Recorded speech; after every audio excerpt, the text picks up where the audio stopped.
Welcome back. Today we have a new episode of STEM City. Host Dr. Owais Durrani is joining me now in studio to explain the Texas Medical Center Innovation Institute and how it's shaping the future of healthcare and medicine with really cutting edge technology. Super cool to see, right? Yeah, we finally did a healthcare episode, Yes. and as someone who's in healthcare, even going to the medical center or some of these things seem intimidating, so I wanted to know more about them. And so we went to TMC Innovation, where they have a bunch of startups and innovative companies, and they give them the support so they can do what they want to do.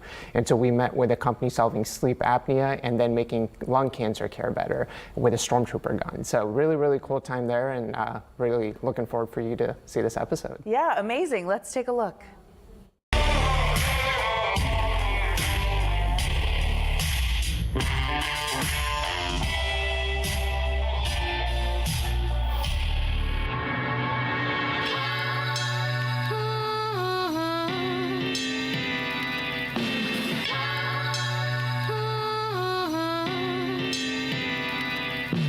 Hey everyone, today we're at the Texas Medical Center, the largest medical complex in the world. And we're gonna chat with the brains solving problems in AI, sleep, surgery, and so many other things. The cool thing about the medical center is you could be a physician, a nurse, an engineer, and still be a part of saving lives. So let's chat with some of these really smart people and learn from them.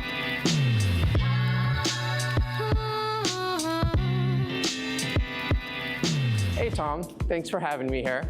Great to have you here. I, work in the medical field, and I've never been here, and it's just crazy how Houston's medical scene is so massive. I didn't even know this place existed. Yep. You are the Chief Innovation Officer at the Medical Center, so tell me what that means. Well, so Texas Medical Center is the world's largest medical center. Got to be that way because it was originally master planned to do just that. So in the 40s, there was an idea like, hey, let's build the world's largest medical center, and today, fast forward today, it's an incredibly unique place with a number of different institutions.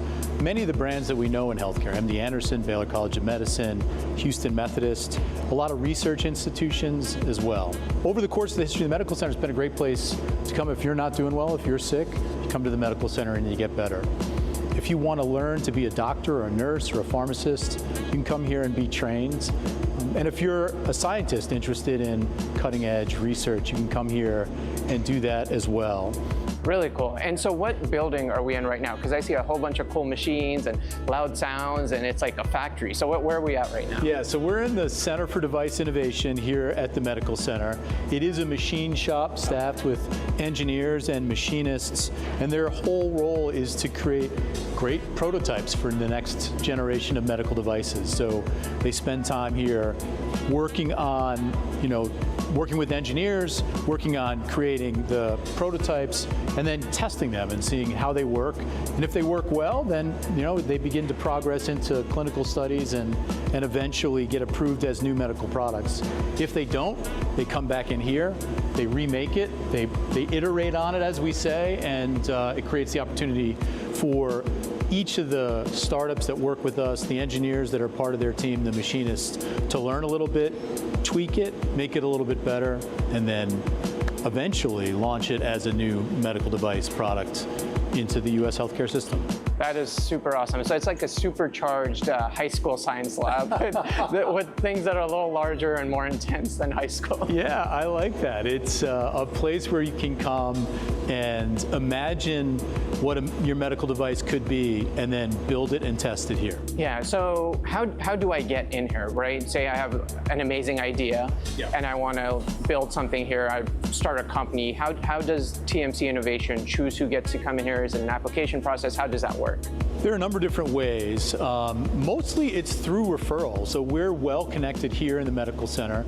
We talk to doctors, we talk to researchers, we engage with a lot of other startups and entrepreneurs, and they tell us about like, hey, you should talk to this person, and we get a chance to meet with them, figure out if that makes sense for us to work with them, and then invite them to come be part of this community. We also do send out kind of formal requests for applications. So we'll talk to companies across the state of Texas, across the US, even globally, have a chance to engage with them, learn what they're doing, learn how they're thinking about what their medical device could be. And if we think we can be helpful, if we can provide value to them here at CDI, then we invite them in. Yeah. What's been, even I, as someone who works in medicine, come to the medical center, I'm intimidated by how many things there are and the innovation and the new papers coming out and whatnot. Sure. What in your role is something that, you can share a little insight into that kind of makes people more at ease? Sometimes it seems overwhelming. And the things that come out of here, sometimes it's like, does it work? Does it not work? There's lots of questions. What's something in your role that you're like, hey, we're okay. Things are happening the way they're supposed to? Yeah, I think that's a great question. People think about innovation, and everybody wants it because they know that there's an opportunity for it to change the course of their lives, their families' lives, society's health. But it's not without risks. When you introduce new technology into the marketplace, you have to be very careful about safety first and efficacy second. So it needs to be safe and it needs to work.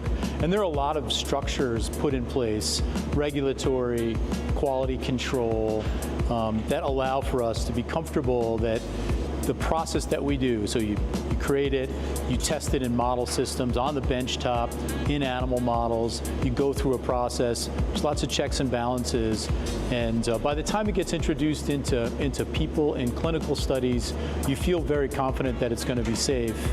And then the clinical studies tell you, is it going to work? And that's obviously a really important part of the overall value prop. It needs to work well and needs to be safe. Absolutely, and they're all very, very important roles. Yeah, great jobs, well-paying, in great organizations, and you're part of this, this mission, this spirit of doing good for people. Yeah. It's a really fun and interesting and satisfying place to work. Yeah. Well, I can't be talking to the innovation guy without bringing up AI. It seems like AI is everywhere. Where is it in the medical center? Top of the list, something that's on your radar, something that most people are considering in some way? Yeah, I think it's on the top of the list of everybody in healthcare right now, trying to understand what are the ways that AI can make a difference in impacting people's lives in terms of their healthy lives and then their sick lives as well. How do we get them to be better? And so we see AI applications coming into healthcare in a number of different ways. Reading scans, so you get an X-ray or a CT or an MRI, and those scans come out, and those are pictures that can be trained, the data can be trained, the AI can start to really be helpful to the physician, the radiologist reading those as to whether, where the bone break is, whether it's cancer or not. Those types of things are really starting to creep in at the edges. It's a little bit challenging in healthcare because the stakes are high. Yeah. And so the quality and the safety have to be there. And that's kind of where there's some caution as we, it's not like you can use ChatGPT and generate a term paper. Yeah. Right? You're much more cautious about those things when you're making a clinical decision that will impact a patient's life. Yeah, but such an exciting time, right? Really the possibilities are endless. Yeah. Well, I think we're going to be talking with two of your startups that are here, so I'm really excited about that. But thanks for giving us an overview of what this place is, and I feel like I'm a kid in Disney right now. Well, after you're done with the interviews, we'll get you busy here. Awesome. All right, hey, great to meet you. Likewise. Thanks for coming today. Thank you. Yeah.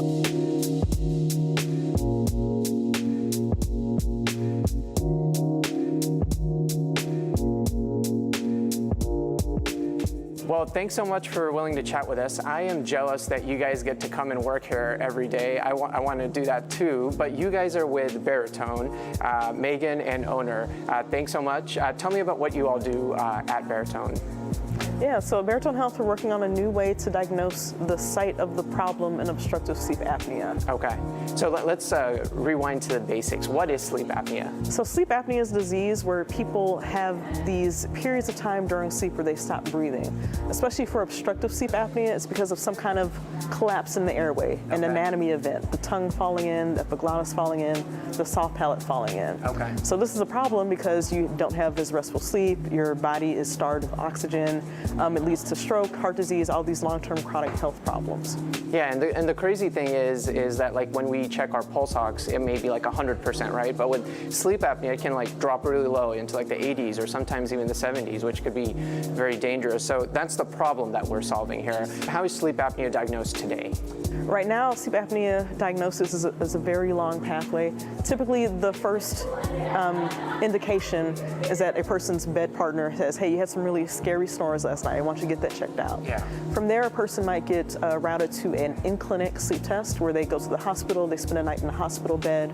They'll try to set up like a hotel room. They'll cover you in a bunch of wires. They'll track your brain waves, your breathing patterns, your body behavior patterns. The field is moving towards doing home sleep testing. So they'll send you a box or send you home with a box that has a few components that you apply to yourself. Absolutely. And so the unique thing you guys are doing is we don't want all those wires, or we don't want to go to this hotel and sleep all night. You guys are creating something that's much more easy to use and you can use at home. So tell me about what the invention is here. Yeah, so the story behind our technology is actually pretty interesting because we stole the idea. We stole it from nature. Nature spent millions of years on R&D to evolve dolphins and the orca, and they can detect sound vibrations in the ocean and use that information to turn that into a dynamic map of their surroundings. So that's basically how they see using their biosonar. Our ocean is the human body. After all, we are made of mostly water. And what we do is we put several sensors on the patient's face. These detect vibrations that are generated when the patient breathes, when the patient snores, or even suffocates during sleep. And our sonar algorithms and our AI then turns that information into an anatomical map so that you can see exactly what's wrong with the airway during sleep that causes sleep apnea or suffocation. And the way it works is, this is our simple wearable that the patient puts on the face. Okay. It has several sensors that detect acceleration or vibration. These are like the orca's ears. So instead of 2, we have 3 because we need more accuracy. But the real magic happens through our algorithms and AI. This is like the orca's brain that interprets this information, and that turns all this vibration information into actionable insight that the physician can use to make treatment decisions with confidence. And I just want to show you, so this is the current prototype, small wearable, and this was what we started out with. These were the sensors that the patient had to put on their face, so as you can guess, it was pretty uncomfortable, sagging and hanging from the face, and we are... Wow, so we went from that to that little strip. Exactly, yeah. Yeah, absolutely. I love how you mentioned that AI is a big part of this. AI seems to be impacting every aspect of healthcare and medicine. Tell me about, you mentioned some of those algorithms. Are those something that you're creating on your own, or maybe borrowing from other places, or how does that work? Yeah, it's something completely unique, novel that we developed. One of the issues with training an AI like this is the clinical data is hard to access. You would have to do trials with patients and collect lots of data when they're suffocating, and also know how they are suffocating so that the AI would understand what data corresponds to what.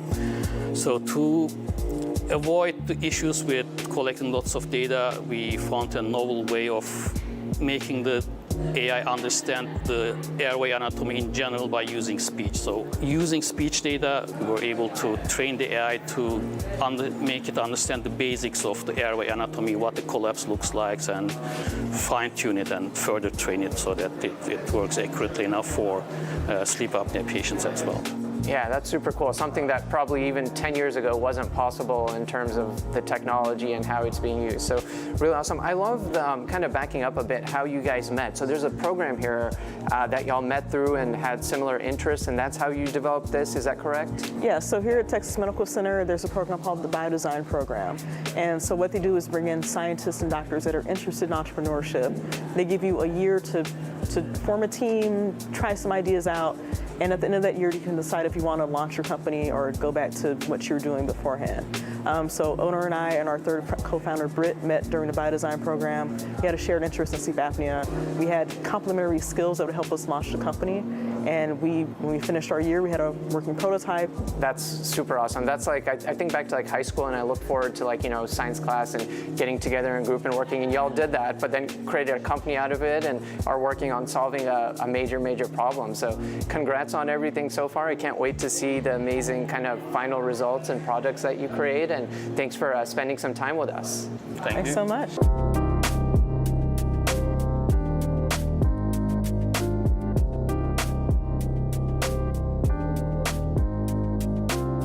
Awesome. Joanna, super excited to speak with you. You are with Prana Surgical. That's right. Tell me the problem you guys are trying to solve. So the problem we're trying to solve is lung cancer historically has not been screened for. So if you look at other major cancers like breast and prostate cancer, we've been screening for them for decades and finding cancers earlier and earlier and really moving the needle on outcomes there. However, unfortunately in lung cancer, we actually only started screening the last decade or so. Now that we're screening for lung cancer, we're starting to see that same pattern here. So we're starting to find earlier and earlier, smaller, less aggressive cancers in the lung. And the problem that we're trying to solve is right-sizing cancer intervention for those patients. Okay. And tell me what that word means, right-sizing. Yeah, so right-sizing, it's kind of the Goldilocks problem, right? Not too big, not too small. Yeah. So how do we appropriately treat with the right level of intervention, the right level of invasiveness, the right level of aggressiveness of therapy to address that patient-specific cancer? So it's trying to move towards, as a lot of medicine surgery is moving towards patient-specific treatment. Yeah. So would you say kind of the solutions that exist today, they're like more invasive, they're more aggressive than we would want, and there's nothing that's like you mentioned, that perfect size for certain types of patients? That's right. So the gold standard of care still today is lobectomy, which is basically removal of a half to a third of your lung. Okay. That first lobectomy was done in 1910, Oh, wow. and that has not really changed. So if a patient can tolerate it, regardless of how big or small their lung is, the goal for most surgeons is still to do that lobectomy. There are, some options for patients that may not have the best lung capacity or things like that, but there really hasn't been this kind of progression to minimally invasive treatment. Yeah. So you have a really cool your device here. So tell me about it. Can we take a look at it? Yeah, absolutely. So this is this is a real device, not a prototype. So this Okay. is manufactured by our partners in Richmond, Texas. Okay. So it kind of looks like a stormtrooper gun. That's exactly what I was thinking. But basically, this is the business end of the device. So the unique part of our device and the reason that we can do what we can do really comes down to this kind of corkscrew or helical coil that you can see here. Okay. So if you're looking at most surgery, but specifically lung surgery, typically, even to go kind of minimally invasive, what they have to do is make multiple incisions of at least a few centimeters, and then a large incision of 4 to 6 centimeters to go in with multiple tools, with a camera, with the surgical equivalent of scissors, basically, and go in and slice out the lung. And so what you end up doing is even if it's a smaller, let's say centimeter wide nodule, because you're cutting linearly, you have to do a whole pizza slice basically to get that nodule out. The unique part of our device is that we can actually take that idea of linear cutting and turn it into a coring procedure. Okay. One of the challenges with lung is that there are both blood vessels and airways in the lung, and the most common complications of lung surgery are bleeding and air leak as a result.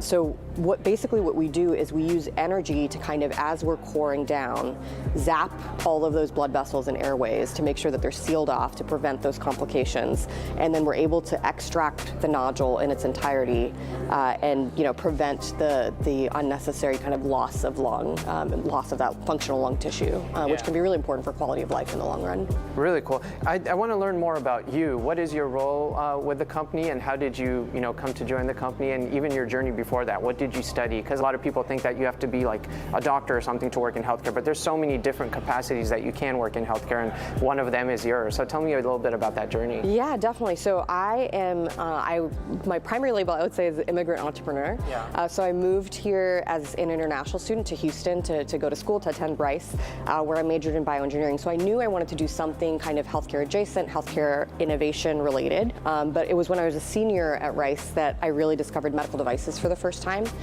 There's a lot of different kinds of medical research that you can do, and it was my first kind of exposure to that. My kind of capstone design project, the pinnacle of kind of the engineering kind of experience at Rice, was sponsored by an electrophysiologist at Texas Heart Institute, Mehdi Razavi. Okay. And that was kind of the beginning of my exposure to medical devices, and I absolutely fell in love. I mean, the idea that you can work on something and in less than 5 years have that thing be impacting patients is incredible. So that was my passion. path, really. So I spent most of my early career working in kind of on the engineering side of medical device development. I then went back to business school, spent some time in bigger companies, learning more about the investor side. Yeah, really cool. You need the business people, the engineers, obviously the physicians, and a whole bunch of other roles to make something like this possible. What's like one challenge along the way that maybe you didn't expect or that was interesting to you with this device and your company? There's two big challenges with these, and you can get a device working, you can prove that it works in animals, you can do all of that kind of technical stuff, but one, you have to be able to tell the story and inspire people and get physicians excited about the potential for this device or any new device really, to drive clinical adoption, and that takes a substantial amount of work. So even if you have something that works perfectly, if the user is not excited about it, it doesn't matter, right? So I think that piece is definitely a challenge. And then the other piece that we haven't quite faced yet, but is coming up soon, is how do you get these things paid for? How do you navigate the complexities of Medicare and reimbursement and all of that, and how do you get something that's new paid for, basically? Yeah, which is sometimes frustrating, but also exciting because you're solving problems along the way. What someone young who wants to come into this space or start solve a problem, or even learn about companies like yours, what advice would you give them? What should they do? Yeah, I think the best way to get involved or to figure out if this is something you like is to look for opportunities to intern, even if that's cold calling folks in your city or whatever and saying, hey, like, I'm a high school student, I'm a college student, like, what can I do to get involved? And I think that's I've had people cold call and reach out to me, and we've actually engaged some of those students as well. But I think the big piece of advice I would say give you is this is not necessarily an easy path. It takes a lot of grit and resilience, but it also takes a lot of integrity, because at the end of the day, this is something that could, if you don't do it right, could really hurt a patient and could impact that patient's life, their family's life. It can have significant impact.